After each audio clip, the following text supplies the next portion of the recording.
بے شک قیامت کا زلزلہ بہت سخت چیز ہے، جس کو اللہ تعالیٰ فرما رہا ہے کہ بہت بڑی چیز ہے، بہت سخت چیز ہے۔ اس کی سختی کا اندازہ آپ کر سکتے ہیں کہ قیامت کا دن وہ ہے کہ جو بچوں کو غم کے مارے بوڑھا کر دے۔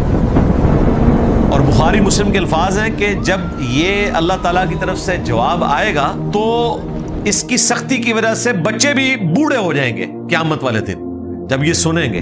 تو اللہ تعالیٰ فرما رہا ہے کہ اگر اس وقت کوئی دودھ پلانے والی عورت ہے نا تو قیامت کی سختی کی وجہ سے وہ اپنی اولاد کو بھی بھول جائے گی۔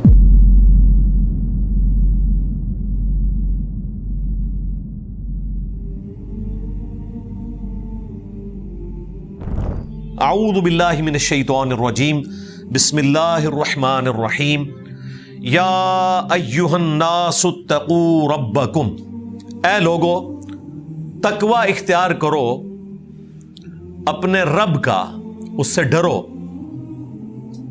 ان زلزلۃ الساعۃ شیء عظیم، بے شک قیامت کا زلزلہ بہت سخت چیز ہے، جس کو اللہ تعالیٰ فرما رہا ہے کہ بہت بڑی چیز ہے، بہت سخت چیز ہے۔ اس کی سختی کا اندازہ آپ کر سکتے ہیں۔ اب کچھ قیامت کے دن کا نقشہ کھینچا گیا ہے۔ یوم ترونہا، اس دن تم دیکھو گے، تذہل کل مرضعۃ عما ارضعت،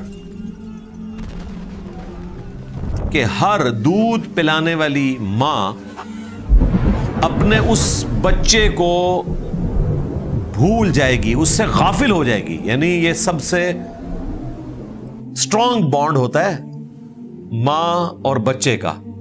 تو اللہ تعالیٰ فرما رہا ہے کہ اگر اس وقت کوئی دودھ پلانے والی عورت ہے نا تو قیامت کی سختی کی وجہ سے وہ اپنی اولاد کو بھی بھول جائے گی۔ وَتَضَعُ كُلُّ ذَاتِ حَمْلٍ، اور ہر وہ ذات جو کہ پریگننٹ ہے، خواہ وہ کوئی عورت ہو یا کوئی جانور ہو، وہ اپنے حمل کو گرا دے گی۔ حملہا، اپنا حمل گرا دے گی۔ وَتَرَى النَّاسَ سُكَارَى، اور تم دیکھو گے لوگ جیسے کہ نشے کی حالت میں ہیں۔ وَمَا هُمْ بِسُكَارَى، حالانکہ وہ نشے کی حالت میں نہیں ہوں گے۔ وَلَكِنَّ، لیکن، عذاب اللہ شدید، اللہ تعالیٰ کا جو عذاب ہے وہی اتنا سخت ہوگا کہ گویا کہ لوگ نشے کی حالت میں نظر آ رہے ہوں گے۔ یعنی اوسان خطا ہو جانا، اس کے لیے اردو میں ایک محاورہ بولا جاتا ہے کہ کسی کو اپنی ہوش ہی نہیں ہوگی۔ وہ تو سورۃ المزمل میں آیا کہ قیامت کا دن وہ ہے کہ جو بچوں کو غم کے مارے بوڑھا کر دے۔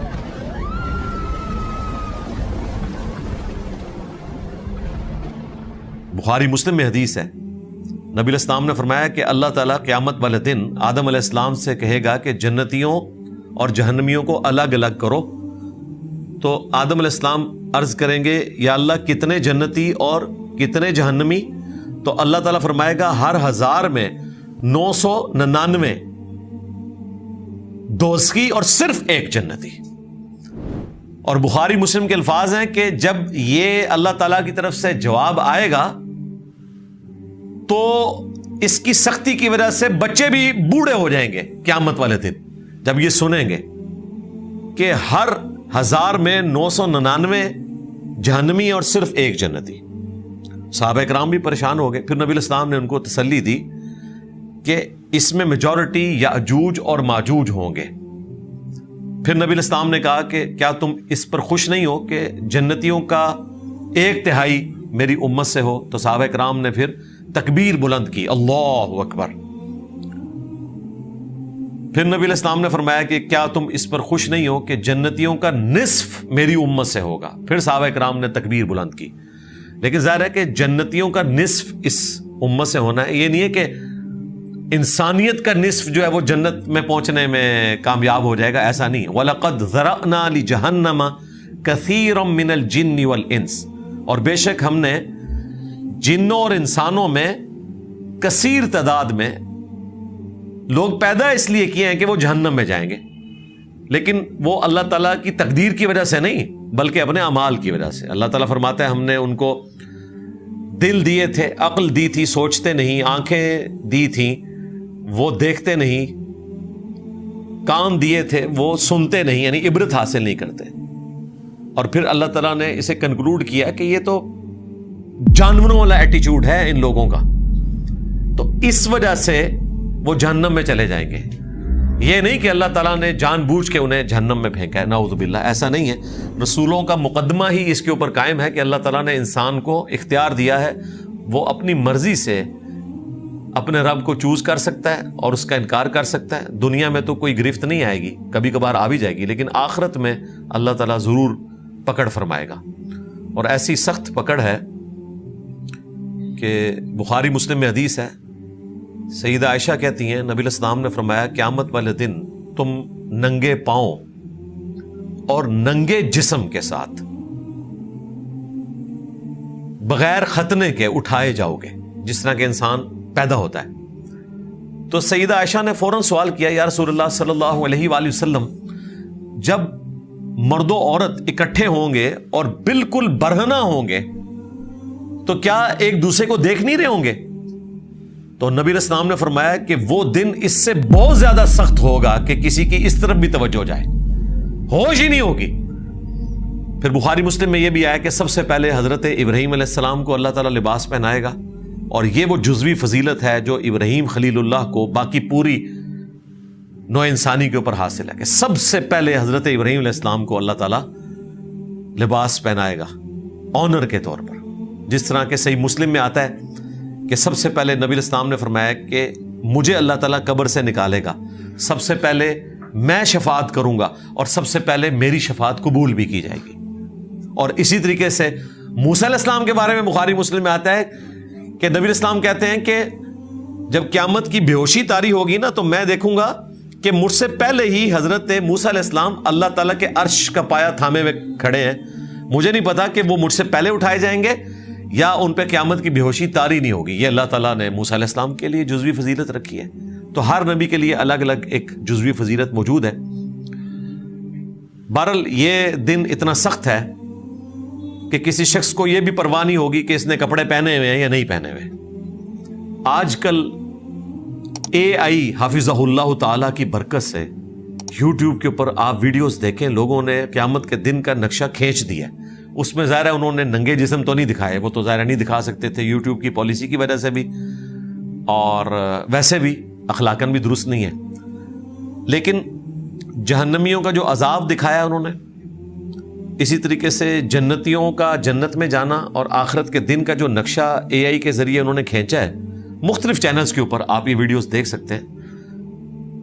حالانکہ وہ اس کا کروڑواں حصہ بھی نہیں جو ہونے والا ہے، لیکن وہ ویڈیو بھی دیکھے نا انسان تو ایک بار دہشت کھا جاتا ہے.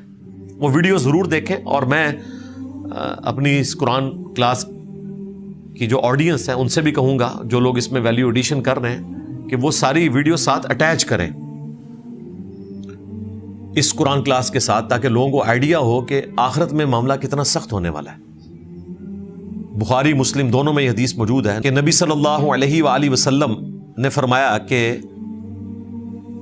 جس شخص کا حساب و کتاب شروع ہوا وہ تباہ و برباد ہو گیا. تو اماں عائشہ سلام اللہ علیہا نے عرض کیا کہ یا رسول اللہ صلی اللہ علیہ وآلہ وسلم، قرآن پاک میں تو اللہ تبارک و تعالیٰ نے فرمایا کہ جس کا نامہ اعمال اس کے دائیں ہاتھ میں دیا جائے گا تو اس کا حساب آسان ہو جائے گا، اور آپ کہہ رہے ہیں کہ جس کا حساب شروع ہوا تو وہ مارا گیا. تو قرآن میں تو یہ لکھا ہوا ہے. اب دیکھیں اماں عائشہ نے سوال پوچھا تو مسئلہ حل ہو گیا نا. تو نبی اسلام نے کہا کہ یہ جو قرآن میں لکھا ہے نا کہ جس کو نامہ اعمال دائیں ہاتھ میں دیا گیا اس کا حساب آسان ہو جائے گا، اس سے مراد صرف یہ ہے کہ اللہ تعالیٰ سرسری طور پر اس کا نامہ اعمال دیکھے گا، لیکن اگر اللہ تعالیٰ نے حساب و کتاب شروع کر دیا کسی کا، وہ مارا گیا. اللہم حاسبنا حسابا یسیرا، آمین. اللہ تعالیٰ ہمارا حساب و کتاب آسان فرمائے. مسند احمد میں حدیث ہے، سیدہ عائشہ سلام اللہ علیہا کہتی ہیں کہ میں نے ایک دن نبی علیہ السلام کو نماز کی حالت میں سنا کہ آپ یہ دعا مانگ رہے تھے، اللہم حاسبنی حسابا یسیرا، اے اللہ قیامت کے دن میرا حساب آسان کرنا. جمع کے سیغے کے ساتھ ہوگا تو حاسبنا حسابا یسیرا. تو ام عائشہ ظاہر ہے پریشان ہوئی. نماز کے بعد حضور سے پوچھا یا رسول اللہ آپ بھی دعا کر رہے ہیں؟ قرآن میں تو اللہ تعالیٰ نے فرمایا کہ جس کو اس کا نامہ اعمال دائیں ہاتھ میں دیا گیا تو اس کا حساب و کتاب آسان ہو جائے گا، اور آپ علیہ السلام دعا کر رہے ہیں، آپ تو اللہ کے محبوب ہیں، بخشے بخشائے ہیں. تو پھر نبی علیہ السلام نے فرمایا کہ قیامت کے دن وہی الفاظ جو بخاری مسلم میں آئے تھے کہ جس کا حساب و کتاب شروع ہو گیا وہ تباہ ہو گیا،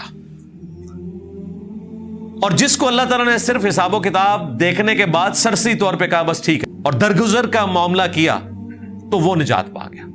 تو ہم تو اللہ تعالیٰ سے یہی دعا کریں گے کہ جو بخاری مسلم میں آیا کہ 70,000 لوگ بغیر حساب و کتاب کے جنت میں داخل کیے جائیں گے، اور پھر اللہ تبارک و تعالیٰ ان کی سفارش سے بھی ایسے 70,000 لوگوں کو داخل کرے گا پوری امت میں سے. اللہ تعالیٰ ہمیں ان لوگوں میں شمار فرمائے کہ جو بغیر حساب و کتاب کے جنت میں جائیں گے. آمین. اللہم حاسبنا حسابا یسیرا. جامع ترمذی میں، مسند احمد میں اور المستدرک للحاکم میں یہ حدیث موجود ہے. نبی علیہ السلام نے فرمایا کہ جس نے قیامت کے دن کا نقشہ دیکھنا ہو نا تو وہ 3 صورتیں پڑھ لے. وہ تینوں صورتیں جو ہیں وہ 30ویں پارے میں ہیں. اذا الشمس کورت، اذا السماء انفطرت، اذا السماء انشقت. یہ 3 صورتیں، اور واقعتاً یہ جب صورتیں آئیں گی تو انشاءاللہ تعالی ہم تفصیلاً اس کے اوپر گفتگو کریں گے.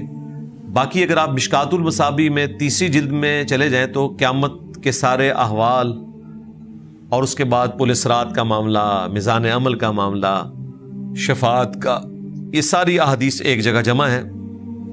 وہ جسے شوق ہے تو پڑھے اور اس کو اندازہ ہوگا کہ یہ معاملہ کتنا سخت ہونے والا ہے آخرت کا. اس میں پل صراط کا بھی ذکر موجود ہے، باقی ساری چیزیں. بہرحال قرآن کلاس بس اتنی ہی متقاضی تھی کہ ہم اس گفتگو کو اتنا کر کے آگے چل پڑے.